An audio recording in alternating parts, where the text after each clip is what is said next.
Sisi tulichagua kifo, ndiyo maana leo tunakufa.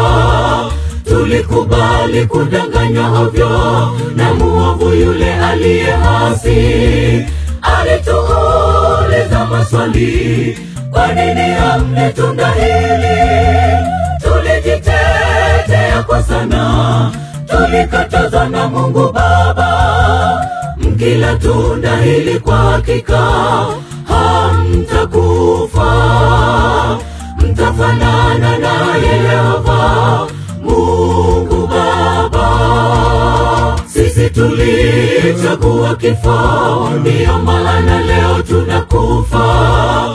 Tulikubali kudanganywa ovyo na muovu yule aliye hasi.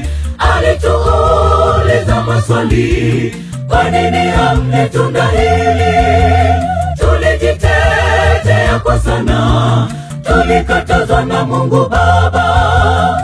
Mkila tunda hili kwa hakika hamtakufa, mtafanana naye Yehova Mungu Baba.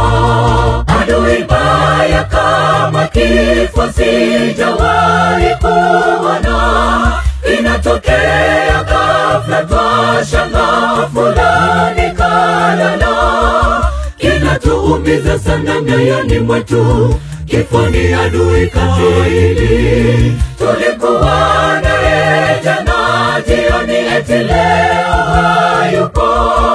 Kifo kinatuumiza sana mioyoni, ila Yesu atatushindia.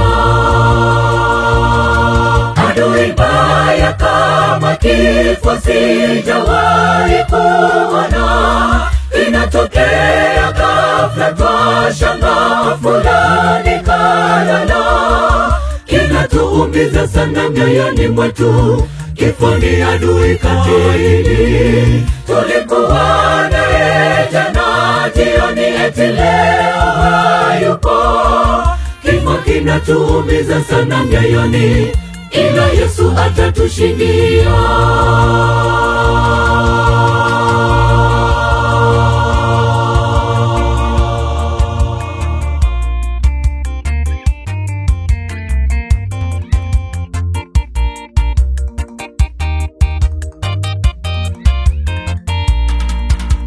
Yupo Yesu Simba wa Yuda, yeye alitushindia mauti. Ingawa duniani tunakufa, lakini kuna uzima milele. Msalabani alitundikwa, akafa kwa ajili yangu nawe. Kisha alizikwa Mwokozi, na siku ya tatu kafufuka. Ushindi tulipata hapo kupitia kifo chake.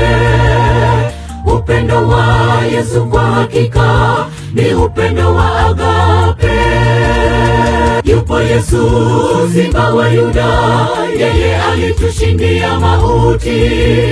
Ingawa duniani tunakufa, lakini kuna uzima milele. Msalabani alitundikwa, akafa kwa ajili yangu nawe. Kisha alizikwa Mwokozi, na siku ya tatu kafufuka. Ushindi tulipata hapo kupitia kifo chake. Upendo wa Yesu kwa hakika ni upendo wa agape. Adui baya kama kifo sijawahi kuona, inatokea ghafla twashangaa fulani kalala. Kinatuumiza sana mioyoni mwetu, kifo ni adui katili. Tulikuwa naye jana jioni, eti leo hayupo. Kifo kinatuumiza sana mioyoni, ila Yesu atatushindia. Adui baya kama kifo sijawahi kuona, inatokea ghafla twashangaa fulani kalala. Kinatuumiza sana mioyoni mwetu, kifo ni adui katili. Tulikuwa naye jana jioni eti leo hayupo. Kifo kinatuumiza sana mioyoni, ila Yesu atatushindia. Adui baya kama kifo sijawahi kuona, inatokea ghafla twashangaa fulani kalala. Kinatuumiza sana mioyoni mwetu, kifo ni adui katili. Tulikuwa naye jana jioni eti leo hayupo. Kifo kinatuumiza sana mioyoni, ila Yesu atatushindia.